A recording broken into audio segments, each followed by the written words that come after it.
How's it going, everyone? Drama of Scam Sam continues. Well, in the last video, I showed how at his parents' house, showed pictures of that, at his parents' house, they blocked the roads. The local cops, the university, got together and blocked the roads. Now it's reported that the family has contracted private security firms in the Bay Area to patrol the neighborhood and the grounds. $10,000 per week. It's pretty crazy. This is all supposedly to protect Scam Sam from mounting death threats. Apparently he's gotten so many death threats that the family is paying $10,000 per week to protect Scam Sam. Says the family's nervous. Okay, there have been numerous death threats. They're not taking any chances with Scam Sam getting hurt. On top of that, the parents hired somebody to install a network, security cameras, okay, CCTV, security cameras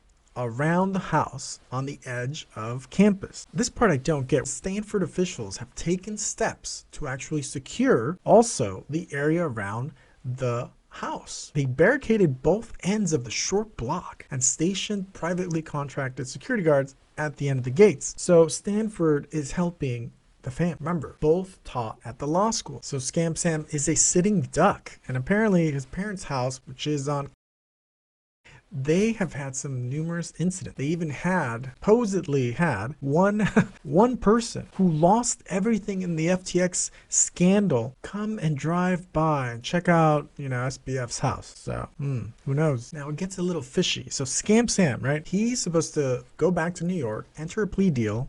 The judge who allowed him to leave jail. So the original judge who allowed Sam Bankman Fried out on bail, she actually recused herself. Pretty crazy. And that, guess why? Guess why? You won't believe it. Because her husband's law firm, part of the scam. Okay, so the judge's husband, this guy, his firm, had advised FTX before the collapse. Now, doesn't that sound a little suspicious? So the judge allowed Sam Bankman Fried out of jail on bond, and her husband had advised FTX. I mean, if it got more disgusting, it can't get more disgusting than that, actually. That's the crazy part. SBF's parents don't actually fully own the house. They own part of it, but not all the house. SBF's parents' house is listed on Paulo Alto's Stanford Heritage website. Stanford, they're both Stanford professors. So some clever Twitter user put up this picture and said, basically they're implying that Stanford University also paid some of the bail for SBF. Now that's pretty crazy. Now it shows the two owners of the house being Bankman and Bankman is the dad and Fried is the mom. The other owner, it says Leland Stanford Junior University BO. I don't know what that would stand for. So it's pretty interesting stuff. Why would Stanford be part owner of this house? Well, apparently Stanford University has a huge portfolio of homes in Palo Alto County. So it's it's very massive. It's about $1 billion worth of single family residences. That's insane. And not everyone's happy, of course. You got the university buying up real estate. Guess what? Makes it unaffordable for the average person. They're looking at it from the investment point of view. Stanford is. And who found this out? Apparently, the research that led people to realize that Stanford owns at least $1 billion in residences is by San Jose Mercury News, NBC, local NBC, Telemundo, KQED, and the Center for Investigative Reporting. Pretty interesting stuff. So these media outlets got together to analyze the county's real estate data for the project to answer the question of who owns Silicon Valley. So who helped Scam Sam get out of jail? Well, the bail, right? So according to the reports, the bail is secured by his family's home, the equity in his family's home, but it's only worth around $4 million. So who ponied up the rest? That's a big chunk. Apparently, there's two other individuals with considerable assets. That the bond was secured by equity in the family home, besides that, and by the signatures of his parents and two other individuals with considerable assets. That's all that is said. So it is very interesting that this is being kept under wraps. Now, is it true that Stanford University is co-owner of the parents' house? I don't know. I just saw this Genevieve put it up, and I thought it was interesting. Wanted to put it up ASAP. Anyway, we'll see what happens. So next week, Scam Sam does put in his plead the Manhattan federal court in person. Now guess who this guy is? This big burly guy escorting Scam Sam. So that guy is actually is a top private investigator called Jimmy Harkins, who formerly worked for Madame Epstein, Giselle Maxwell. Pretty crazy. The web of weirdness is getting pretty complicated. On top of the top PI guy, big burly man, Harkins, guess what? Scam Sam, guess what? Has also hired Christian Everdell, one of Madame Epstein's, Ghislaine Maxwell, one of her attorneys, to defend him. Very weird stuff that he's using a lawyer that Madame Epstein was using, and then her top PI guy. Pretty weird. And that guy's been escorting Scam Sam from and to jail ever since he arrived in the United States from that extradition from the Bahamas.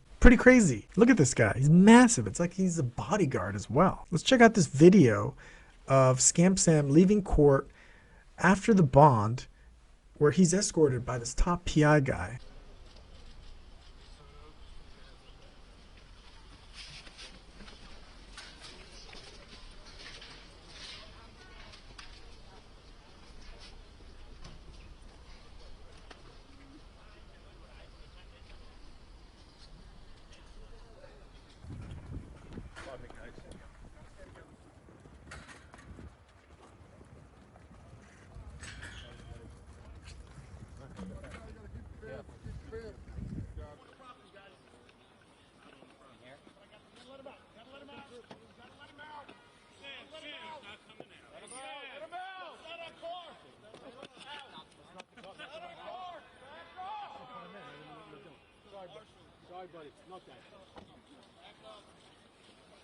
Look at him. It's like he's the bodyguard. It's so bizarre. So bizarre. So anyways, that's a quick Scam Sam update. So we'll see what comes next. All right, guys. Thanks for watching. Smash the like. Please do subscribe, share it, and I'll see you in the next one. Can anybody out there hear me? FTX, like, did Sam ask you to come on, or did you realize, okay, like, Sam needs a hand, I'm going to come on and help him? How did that initial interaction go? Well, I don't know. I think we've always enjoyed working together and thinking together. At least I like to think so.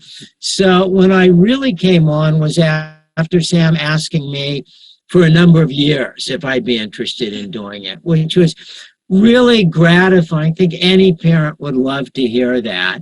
I wanted to make sure that I could do it and be useful. But I think from the start, whenever I was useful, I lent a hand. And it was clear at the start that on things like law, I mean, the company didn't have any lawyers. So I think my utility there was pretty obvious. What are some of the things, because now you've been, much more active member of FTX in the last maybe year and a half or something. What have you been up to? Like, what have your interests been? What we're trying to do at FTX is figure out how to give populations that don't have bank accounts and crypto wallets. And so we had a pilot program in South Florida, and we have a big program coming up in Chicago. Part of the scam. And in the video, he's promoting FTX to those who are unbanked, essentially poor people, right? Potentially poor people in extremely poor countries. Guess what? They turned around and purchased properties. Both Scam Sam's parents are lawyers. They both work at Stanford University. So was his dad in on it? Looks really fishy to me, to a lot of other people. Now, on top of all this, there's been some chatter that maybe Stanford University not only is helping Scam Sam, but on top of that, helped bail him out. Part of the scam. Pretty weird stuff. But anyways, share this, guys. Share it. If you know anyone who got scammed, share it. All right, thanks for watching. Smash the like. Please do subscribe if you haven't, and I'll see you in the next one. Can anybody out there